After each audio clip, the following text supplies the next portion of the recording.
What if you could take that risk, make that change, reach that goal, live your best life?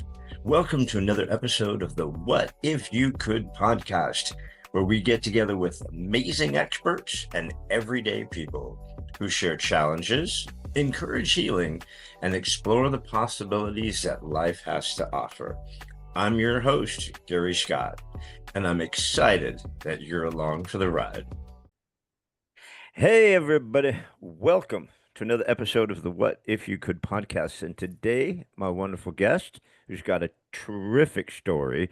Well, it depends how you look at it, but I think it's a wonderful story. I know Jon does too, is Jon McLeod. Hello, Jon. How are you, Gary? Living the dream, buddy. Every day, I'm living the dream. I don't know. I'm just lucky. I'm just lucky, right? Lucky, blessed, combination of the two. We'll take it. We'll take it. We'll take it. So, hey, Jon, I'm just going to go ahead and read your bio real quick, Sure. so everyone knows who we're playing with, and we'll get cooking. So, everybody, we have Jon McLeod is an author, public speaker, mental health advocate, career and life coach, father of two, and married to a beautiful queen.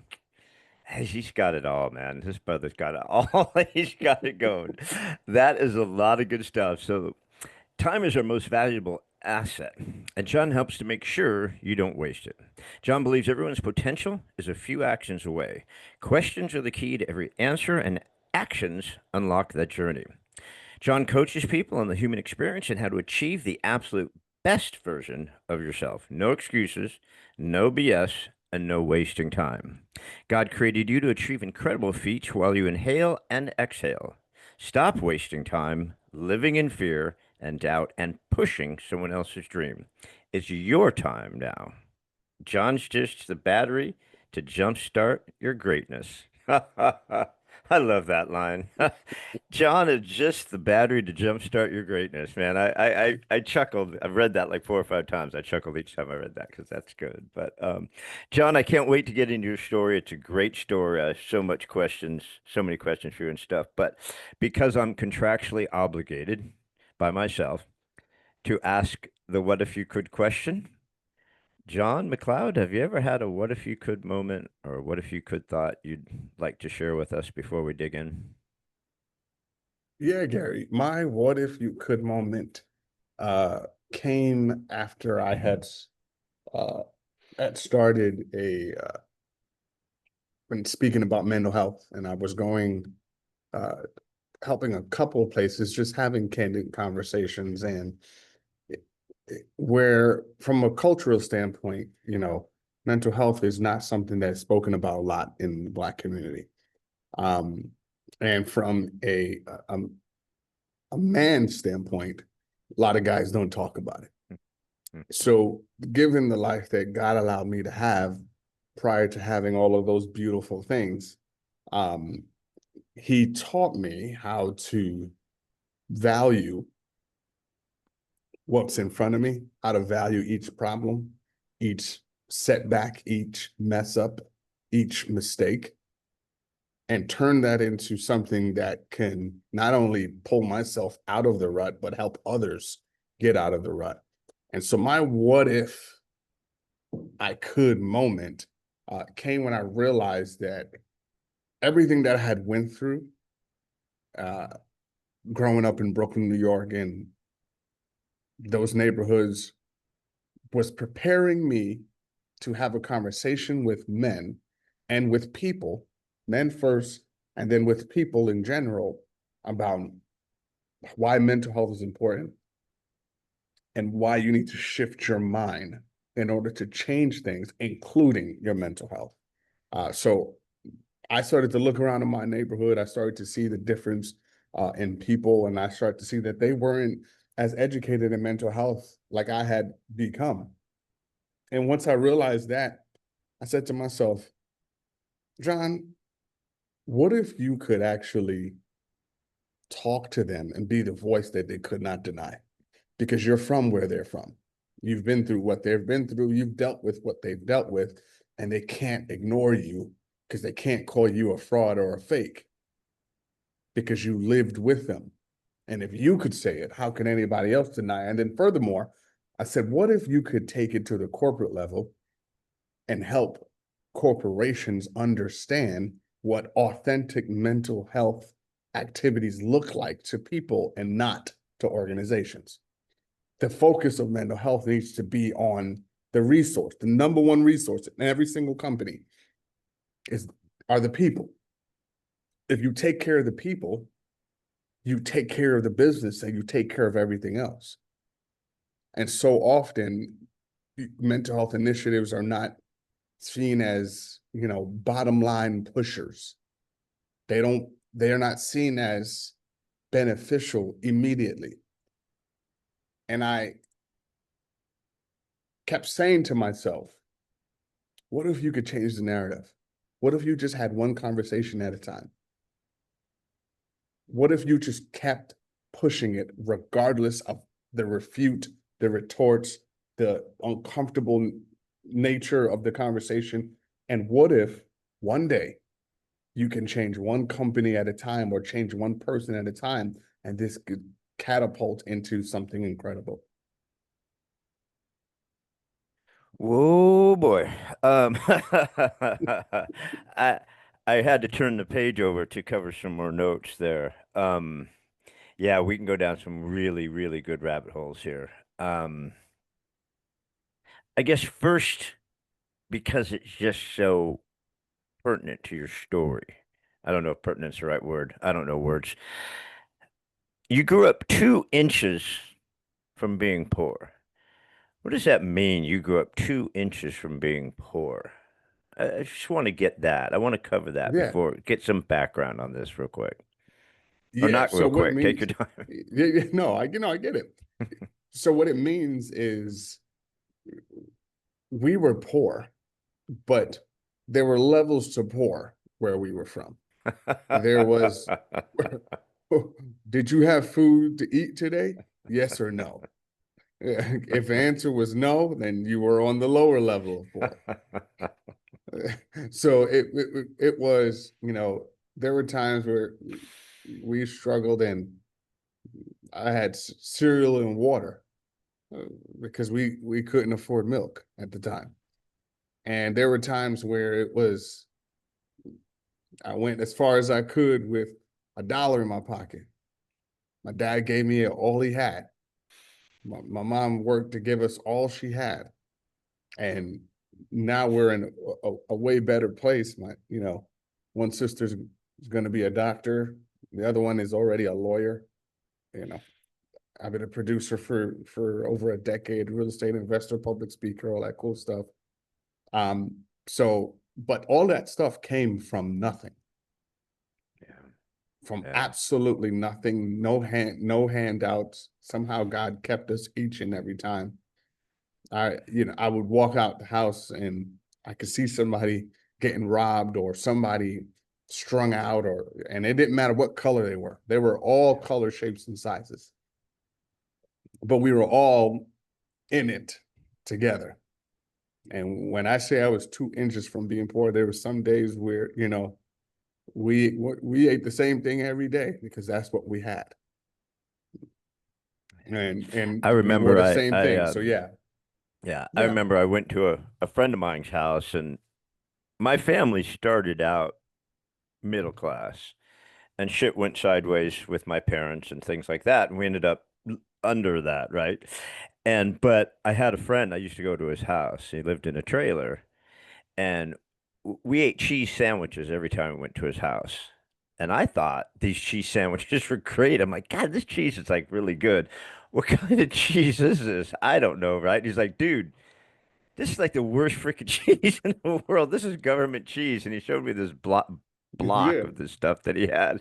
And it's just white bread and a slice of this cheese. I thought it was good, but he was like ashamed of it. I had no clue, right? So, like you said, there's levels. There's Mm-hmm. levels of it. But I and it's interesting that you said it. It was just an all there's a spectrum of colors, right? There's black people, white people, Mexican people, all sorts of people will go through this.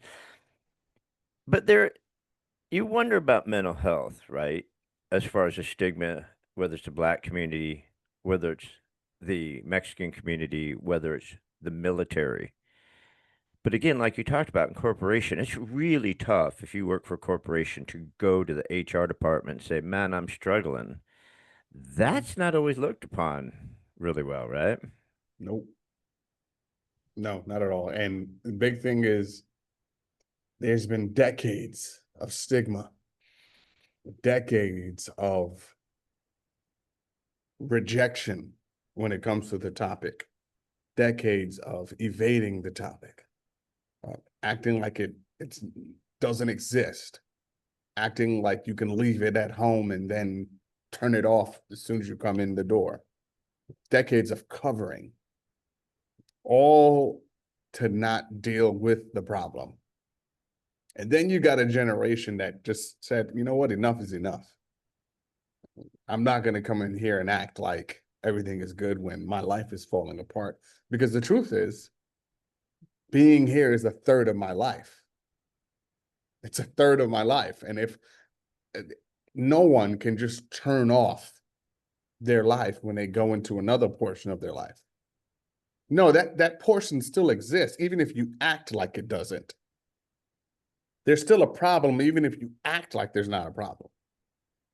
And so a lot of organizations bring me in to have the conversation because there's not a lot of people that can identify with what I've gone through and say, like, this is a bunch of rubbish or this is a bunch of crap and, this is fluff.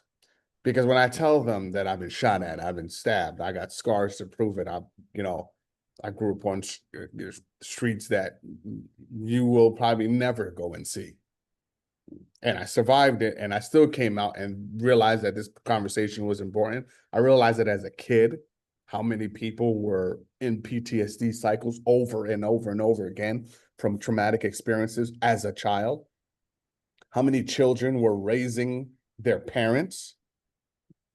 How many children? I had a friend, his name was Terrence, and he always had like a flock of kids. Like at least one time, 6 kids were with him. We would go all over Brooklyn and play basketball, but we always stayed in our neighborhood most of the time. And every time he traveled from wherever he traveled from, because we never knew where he lived, he would have 6 kids with him. And they would literally flock to him as if like he was their dad. Until one day I asked him, I said, "Are these your brothers and sisters?" And he goes, "No." I said, "So where do these kids come from?" And he's like, "They were in the neighborhood and I didn't want them to be sitting there doing nothing. So I told them they were coming with me." Imagine doing that at 13. Imagine being 13 years old, 12 when I met him, and he was doing it then. So imagine being 12 years old and hopping on the train with 6 kids that were not your family, but you had it in your heart to take care of them. Yeah. And he did that. And that's where you really understand the difference of how some people grew up and how others grew up. Yeah. Uh, You touched on it a little bit when we were talking about the what if you could. Um, I think a lot of it in a lot of areas and a lot of people growing up, it comes down to exposure. Kids are they they learn what they live. They live what they learn, right? And if you're there's such a lack of exposure in a lot of the communities, black community, the Hispanic communities, whatever. We were just in Philadelphia visiting my son, and we did the normal monument stuff. We went through a lot of stuff in Philadelphia, but we got off a lot of streets, and you see a lot of different stuff, right? And Mhm. Washington, D.C. has a lot of rough areas where my son lives. And I thought about that, the exposure. Like, what is the opportunity that they're exposed to? And there's not a lot, is there? No, they're not. And most of their parents are trying to make a living to keep them alive and keep them going. That's why you hear the parents say, "Go to school," because the education it guaranteed 2 things. Going to school guaranteed 2 things: that you were going to learn something that can make your life better in the future, and you were going to get something to eat. Those two things, a guarantee.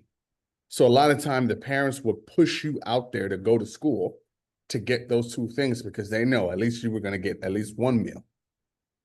At least you were going to get something. At least you were going to go and learn something. And when you come home, they'd ask you the same two questions. What did you learn today? How was school? And then the second group of questions might be, did you eat what you ate, what you had for lunch today? Because it's not that those were the main focuses. It's because they understood that in order to survive this, you're going to need literal food and mental food to get through. And that goes over the head of so many people. And I can't tell you how many friends would take extra. I used to give one of my friends extra food, go on the line, because even though we didn't talk about it, I knew he didn't have food when he went home. So I would help him stack his book bag every day. And no one really knew, but it was an unspoken thing that, hey, I know I may be a different type of poor, but you're not alone. I know you may not have the support or you may not have the guidance, but you're not alone. I got your back. And it's tough What to go through happens? that. Yeah. Yeah, but what happens to those kids who don't have those parents like that at home that said, "Hey, man, did you eat? Did you eat at school? Or, tell me what you learned. What's going on with history? What's going on with math? Let me see your homework." Mm-hmm. You sit down while I'm making dinner, whatever, you do your homework. I mean, what happens to those kids who don't have those parents? A variety of things, Gary. There's a group of them that turn to the streets for the love and the guidance. There's a group of them that unfortunately figure it out on their own and teach themselves how to make stuff, teach themselves how to survive. And then there's some kids that don't make it at all. And my heart goes out to those families because for the most part, those families are doing the best they can. They're fighting their own monsters, dealing with their own troubles, and adults are basically kids in traumatic experiences that never got the help that they wish they could have got. And they end up going in this cycle, and that cycle continues on to the next generation because the last generation hasn't figured it out, and the generation before them hasn't figured it out. So every now and then, you get one of those stories of one of those kids that overcomes, and there's a beacon for the rest of them that say, hey, I can get out. The reason why kids in the neighborhood wanted to be Michael Jordan or now LeBron James or whoever else is because they saw sport as a key to an exit to a problem that they could not control. So it's tough. It's deeper than a lot of people realize, but the big truth is education and not going to school. That's a difference. Education is the key to every single person's freedom. Though, John, you touched on something that I think may be bigger than that. And you said the L word. You said love. And I don't care who you are, how badass you think you are. You joined a gang, you took someone out, you did something, you stole something to get some street cred, whatever. But uh, I mean, let's face it, deep down inside, children and adults, people want to be loved. And there's such a lack of it. And Yeah. you can't show that. That's a lot of, the mental health. Same thing, like to expose yourself that you have mental issues, mental health issues is a weakness. But to admit to people that you really, You need to feel loved to feel safe. That's, you brought the L word, and I think it's so lacking in so many families, and people find it like that guy, like he took those six kids, right? He gave them something that maybe they didn't have anywhere else. Was that? No, absolutely. And the big thing is, you know, it's true what the Bible says that love covers a multitude of faults. Mhm. Because if you really walk that back, it's the faults, it's the mistakes that teach you the greatest lessons.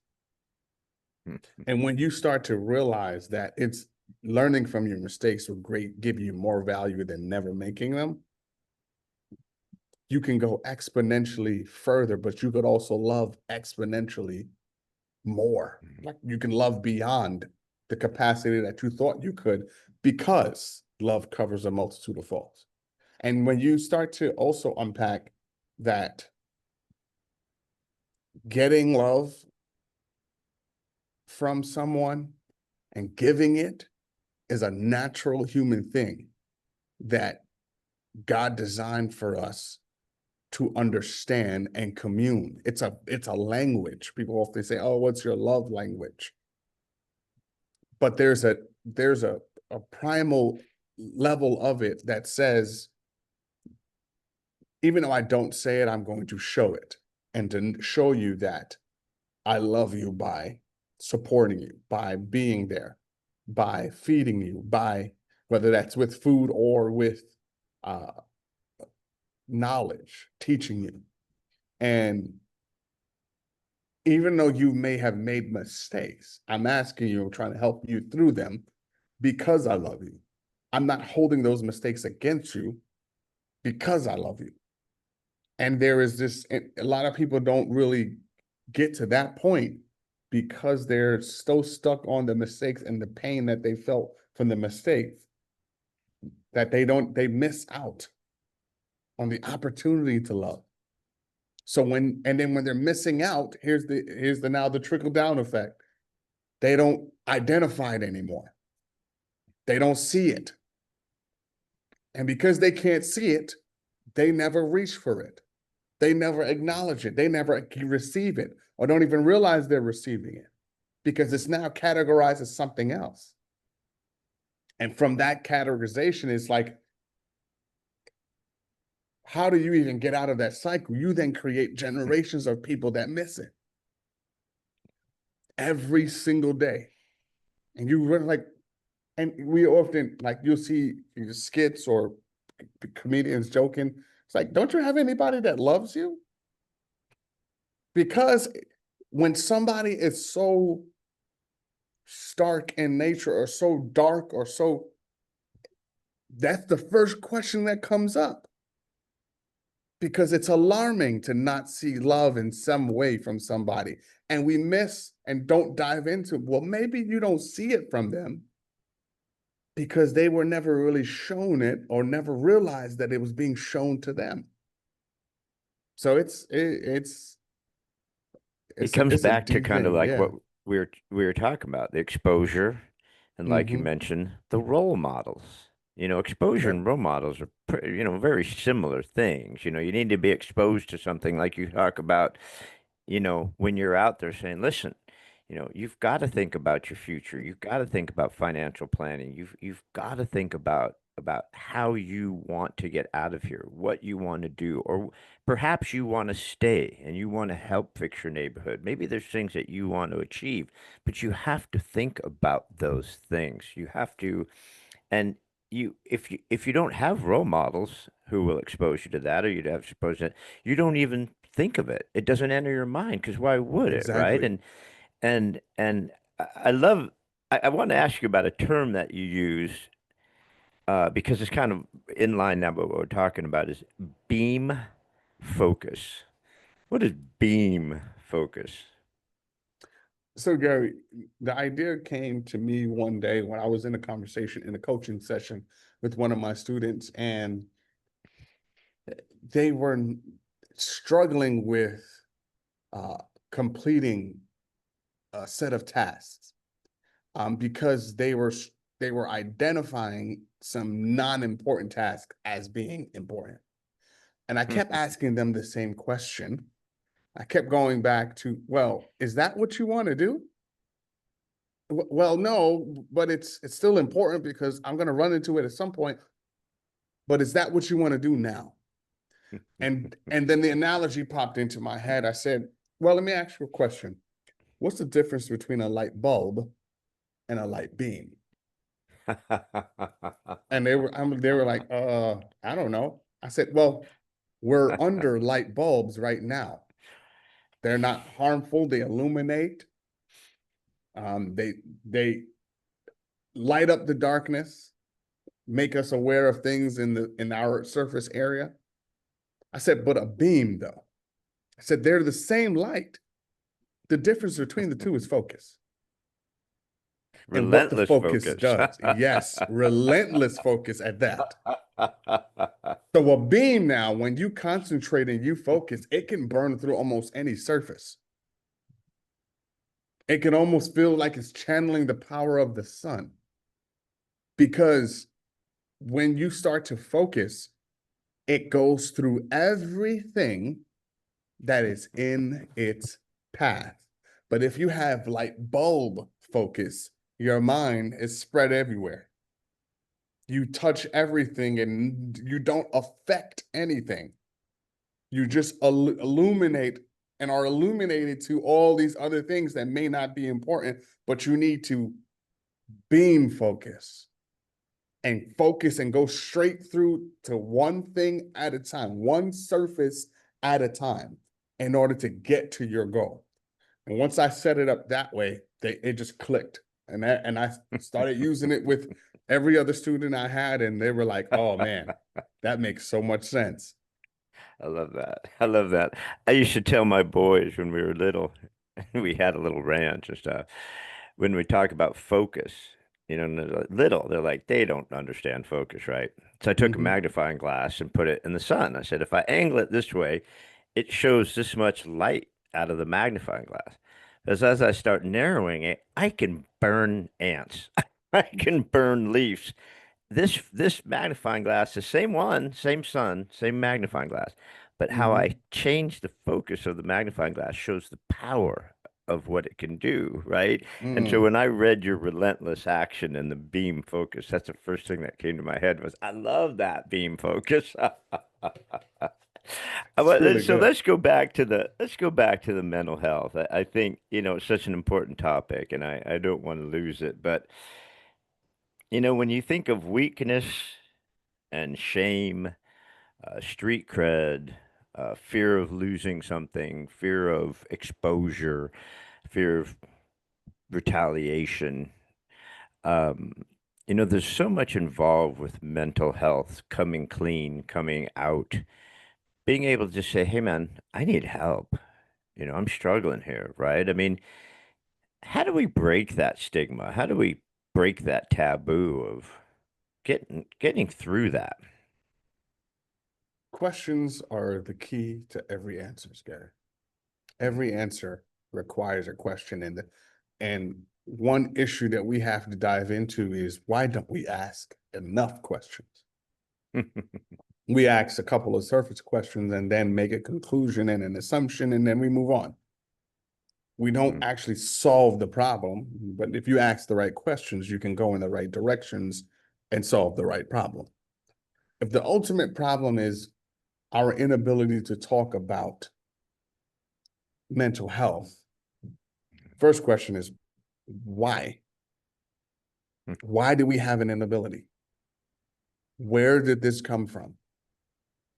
Where did this start? What caused this? Who started this? Who's still carrying it on? What is influencing this decision? And here's a deeper question, knowing the subject. What makes us so uncomfortable when it comes to this conversation? And when you start there, you can start to unpack so many things. And what you'll find is you will start to go down a rabbit hole of your life and of the things that you were taught and realize that it was rooted in history, your history.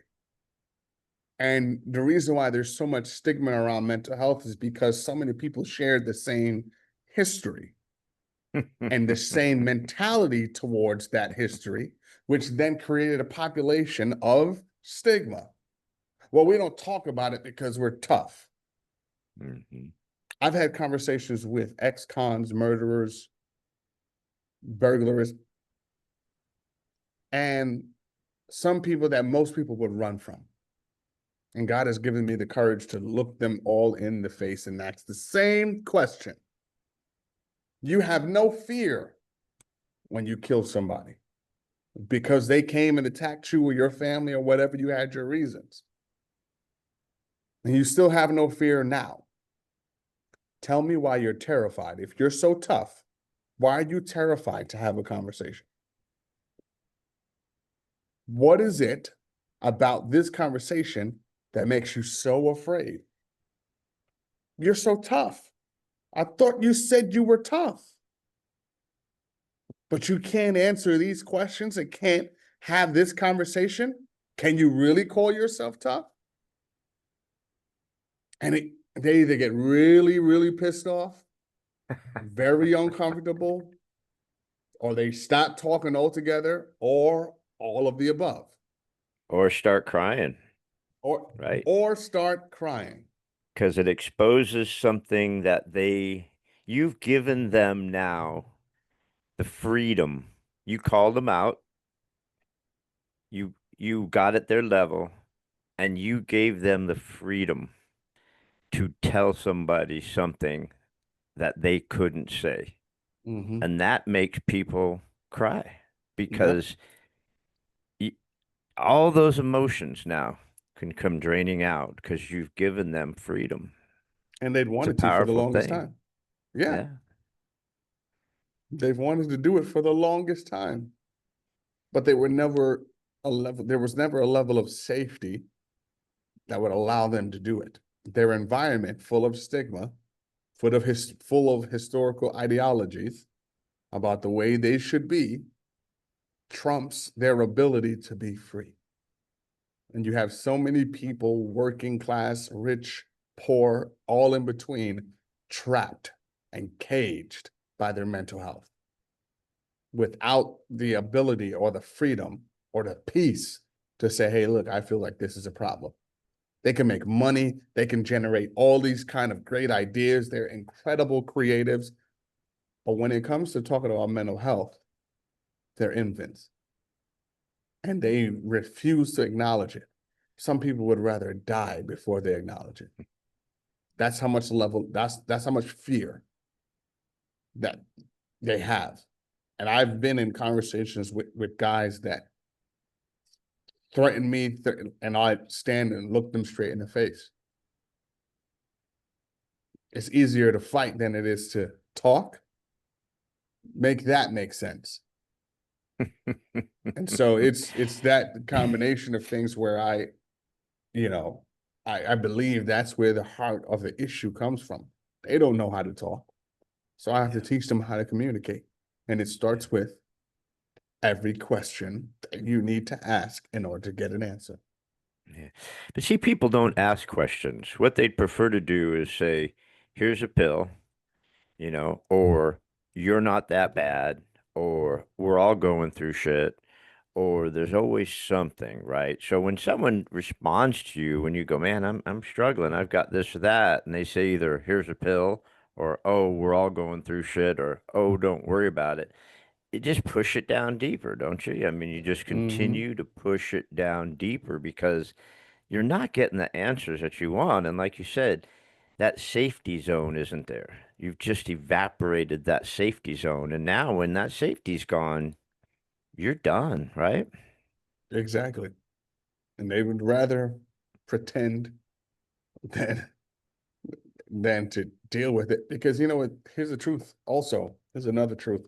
People like control, especially over their own lives. Or the perception of control, right? You think Hey, there you're we in go. control. There we go. And when you threaten their level of control with questions that they don't have answers to, they try to default back to their factory settings. Or they don't want to answer the question. If if someone doesn't feel safe because of the stigma or because of whatever, right? You're not going to answer those questions, right, John? I mean, you Yeah, can come up and you can ask this from the CEO down to the janitor, the same questions, because I don't care if you're in the corner suite or you're the guy sweeping the floor. We all have issues with stuff. And they might just be on different levels or maybe the same level, right? But you, both sides are still the same fear of coming clean on what they're going through, right? yep, absolutely. And they hold on to it and they transfer it and they dress it up or hide it or bury it. And every time it rains on their life in some way, shape, or form, it comes right back to the top. And they figure out another place to bury it or another way to cover it up until they become emotional hoarders. And Emotional horror. only an act from God can really send them into the direction that they need to. Yeah. You know what? I find it also that women have networks of friends, right? Women get together, women talk, right? Dudes get together and they have a beer and they talk about sports or they do this or they do this, but just dudes don't really go there. So they don't have the outlet. Like women will just lay it out there, man. I mean, and I kind of put it like a bachelor party. You go to a dude's bachelor party and they're all like subdued, and it's just not like that. You go to a women's bachelor party, they're screaming, they're yelling, they're having the Yeah, best yeah. time, right? And I think it's also that way with outlet, you know. I don't think men really have that outlet. First of all, they have this armor that they think they have to wear, right? And they Mhm. just don't have the outlet. So I mean, how are you reaching men? How are you trying to reach them to give them the exposure, to give them the outlet, to give them the love, give them a safe place? How are you doing that? So one of the ways I did it, I created a Facebook group or a thing called the Ambition Network. And it's a group of guys that comes together. Started with my six of my guys, and they're like I call them cohort one, and we just meet every Saturday virtually. Hey, what were your goals last week? What are your goals this week? What's going on? What are you going through? And you wouldn't believe it. We don't always talk about business goals. There's sometimes where we're just like, look, I'm gonna be honest with you. This week was rough because I can't get out of my own way. And I feel like a failure. And I don't feel like my wife understands or my family understands. And we sit up there and we talk it through. And we'll an hour go by, hour and a half will go by, and we sit up there and we talk it through. And at the end of it, we one, I believe in accountability. So Mm. we hold the person accountable. Okay, what are we going to do to solve this? What have you done? What are you willing to do? What do you need to do? And we go through that, and every guy has to sign what I call a praxis agreement. And this agreement says that you agree to be honest, you agree to respect your brothers, you agree to support each other and to receive support, and you agree to commit to this group the same way this group is going to commit to you. So we've been having for about almost a year now just meeting, and now they're expanding the group, Facebook group for the guys, and pulling in more guys to have conversations. Or we're going to start doing virtual monthly calls where we all just get on there for a few hours and say, hey, look, we just want to come in here and have a conversation, unpack, set goals, hold each other accountable. You know, who's your accountability brother? We're going to break into breakout rooms and have some real powerful, intricate conversations that not just talk about the issue, but we want you to walk away and actually solve the problem. and work towards solving the problem. And the thing that I teach a lot is that men need other men. It has to be a guy. Yeah. And I say this respectfully because I know the first community that spoke to me Get it? were the ladies. But you're not going to talk to the ladies the same way you talk to a guy. Because Nope. there's just some things we're just not going to understand, and they're not going to understand. So you have to be able to talk to your own kind to get them to feel heard. You can feel they can feel empathetic toward you. You can feel their support, but there's a difference in feeling heard and understood by somebody that's like you. So what we challenge the guys to do is to say, hey, look, you got to be honest here. We're not here to sugarcoat anything. It is something I call airplane mode conversations. Nothing gets in, nothing gets out.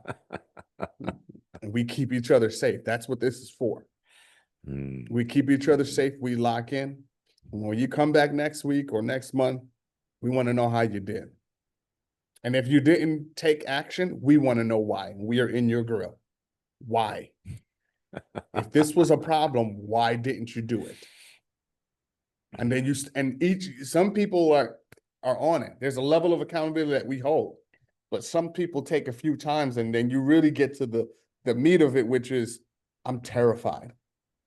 I'm terrified for anybody to see me like that. That's why I haven't done it. I'm afraid. I don't like it.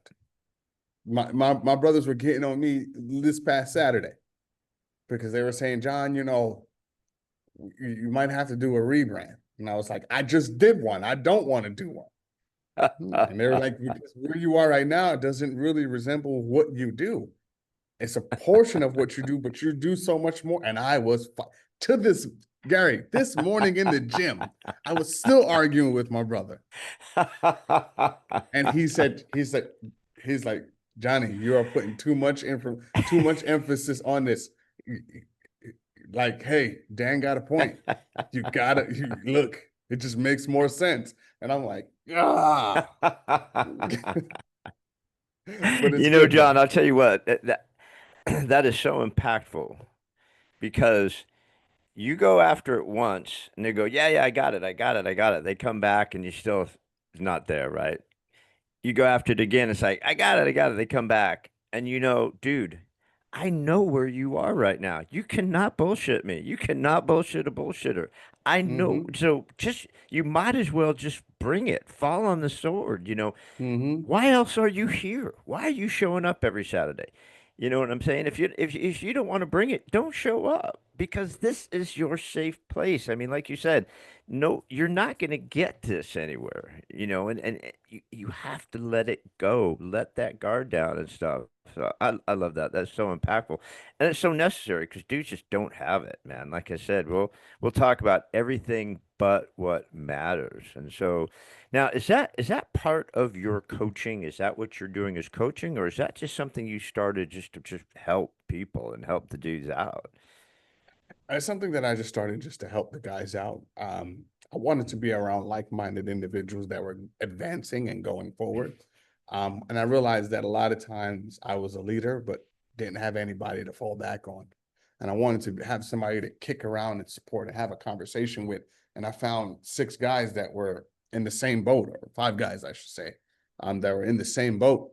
And once I found out, we started going forward. And then I started to look around, and I started posting content on TikTok about guys and things like that. And a few people just were like, hey, you know, do you have like a group or anything like that? Like, what is this? Like, and God, I started praying to God about it. I was like, God, I want to do something, but I don't know where to start. And he just kept telling me, start it, do it.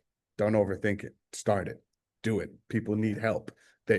You're constantly seeing this problem because you're supposed to solve this problem. You keep running into this problem because you're supposed to solve it. And I just made the Facebook group. I started reaching out to some people. I started throwing things out, and next thing you know, started catching fish. And What's the name of the yeah, What's the name of the Facebook group? the Ambition Network. The Ambition. Network. I love it. Okay, I'm gonna look it up for sure. The Ambition Network. Yes. Okay. Yeah, I'm gonna look that up. I'm gonna look that up. I love that. And you just touched on it so many times, and it just comes back to that evil four-letter word that starts with F, and it could be false evidence appearing real. It could be face everything and rise. It can be Hmm. F everything and run. I mean, it could mean so many things, right? But there's something about fear. And the crazy thing is some of the dudes you're running into, it's fear of success. I mean, it's not even fear of failure. It's a fear of success, right? It's like if I Hmm. take this chance, what if I really knock it out of the park? My brothers aren't going to respect. I can't hang with the same guys. I can't, and you go, you know what? Well, those people were meant to lose. Oh, I love them. I bless them. I wish them Hmm. nothing but the best. But sometimes that's the shell you have to remove. That's the skin you have to let off so that you can get where you're supposed to be, right? Exactly. And that's the big thing that, you know, guys miss. They don't take the opportunity to find a tribe because their current tribe told them we don't do that. Their We current don't do tribe that told, here. yeah, yeah, we don't do It's like that I here. tell people, right? It's like two crabs in a bucket. You put two crabs in a bucket, one tries to climb out, the other one's going to pull it down. They'll do it for hours. And sometimes if you're in the wrong group, right? And so you're making the right group with the Ambition Network. You're trying to place these guys in the right group, right? And that's powerful, man. No, I appreciate it. It's near and dear to my heart because, God just continue to put the guys on my mind because they're wandering and they're going through life without a true purpose, a purpose that was told to them: go get a job, go provide, go do this, go find success. And they're missing the real purpose of life, which is to love, which is to Hmm. give, which is to help, which is to build, and not just build money, not just store up money and build up success. Build life, help others build a life, purpose.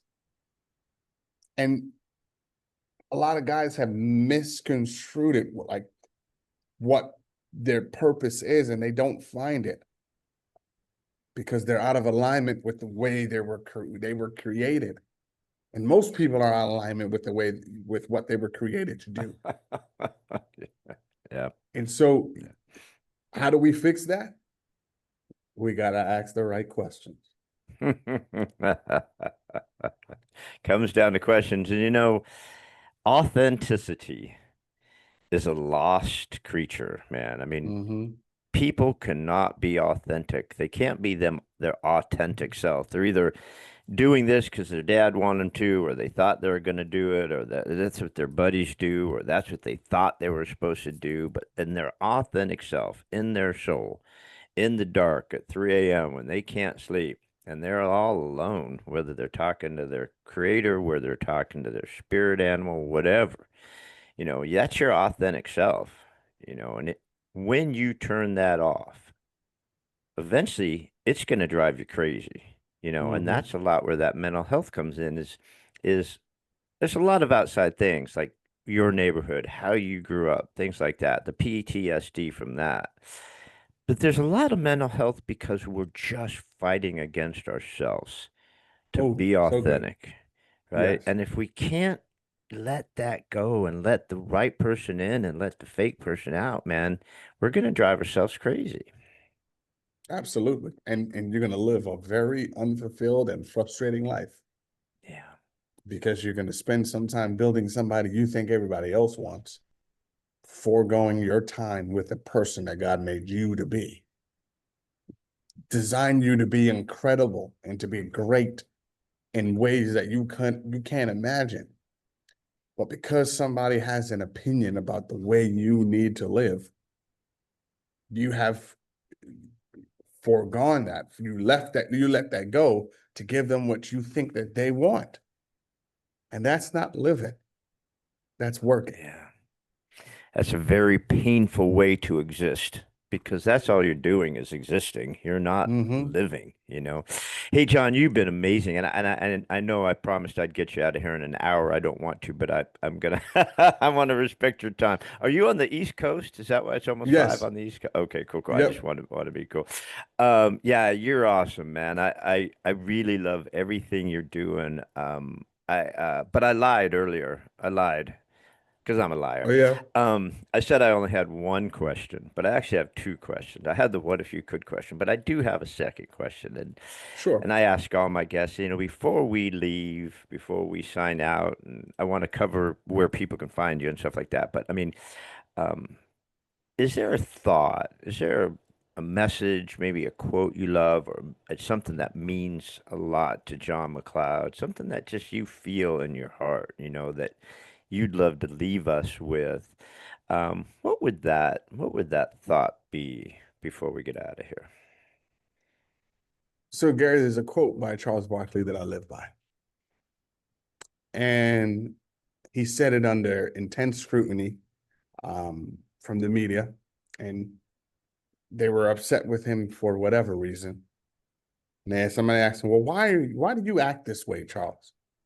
He looked the guy dead in the face and he said, look, somebody's got to be me. It might as well be me. And when he said it, there's something that just unlocked that I said to myself, I will no longer care what anybody else thinks of me and what I'm doing. Somebody's got to be me. It might as well be me. And I Wait, who ran with was that. And who was it that said that? Who was that? Charles Barkley, Sir Charles, Charles Barkley. the round Yep. mound of The rebound. mound of rebound himself. Yes. Oh, if there's a brother that I just love that does not, he is a kind man. Yes. Like Shaq is beautiful. I love Shaq. I've always wanted to be Shaq, but he's a kind man. But I mean, if there's someone who will tell you what he thinks, that's he will tell you what he thinks. And Authenticity. if authenticity, and if he thinks that you're doing something less than you can, he will tell you that. And what more can you ask for a human, right? What more could you ask for a friend? Because we don't help people when we continue to live in their delusion. We just don't. Nope. And Not I'd at all. rather, right? Wouldn't you rather just give up a friend or I'm not sure what the word I'm looking for is because I'm not good with words, like I said, but we can't live in delusion anymore. So you got to be me. If I'm going to be anybody else, I want to be. Somebody's got to be me. I It might love, as well be me. I love Chuck, man. Chuck is I my love him. guy. He's so good. You are so good, my friend. You are so good, John McLeod. So Thank listen, you, man. before we get out of here, where can people find you? What are you doing? What's coming up next? Give us a commercial for John McLeod and how we can get more of John. You can reach out to me on TikTok, Instagram, and Facebook as at Coach Jon McLeod. I am still pushing the Ambition Network and not really taking any more coaching clients as of right now, but maybe looking to switch things up. But I have a ton of resources that I try to give to the guys, to the ladies about mental shifting, how to shift your mind around your problem situation, how to actually solve it instead of just assuming things and going down and staying in a rabbit hole. So if you check the link in my bio on Instagram, you'll find the link to a whole bunch of resources and things that you could tap into and use.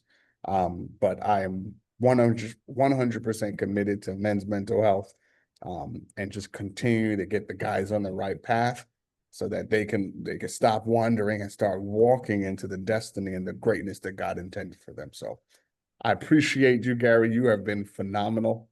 I really appreciate it. I love not just the title, but the meaning behind this podcast. What if you could? Yeah, man. I'm gonna cry right now. Listen, uh, that's just all such good stuff, John. I'm serious, man. It's just like men have lost men. Our world has lost men For some Mm-hmm. reason, men, being a man, masculinity, this whole toxic masculinity stuff, it's Oh, all bad. I mean, it we is. love women. God, we love women. You've got a beautiful queen. We love women. And if you're a That's man right. who loves a man, well, okay. But I mean, but men need to come back. Men Mm-hmm. need to be men. They need to provide. They need to protect. They need to love. They need to put that hand down and help up. And you're Yep. that guy. You're that guy, my friend. I appreciate You're it. walking the walk. And I really appreciate John. So everybody, before I start crying, I got to get out of here. You've just been blessed with some time with Jon McLeod. He's the real deal. Please look for Jon McLeod, TikTok, Instagram, at Jon McLeod, and also the Ambition Network. I love that. And you're going to see a lot of this young man. I got that for sure. So, all right, John, thank you so much, but I appreciate it. Thank you, Gary. It's been an See you honor. guys. I will see you guys later. I got nothing else to say. I'm going to cry. All right, see ya.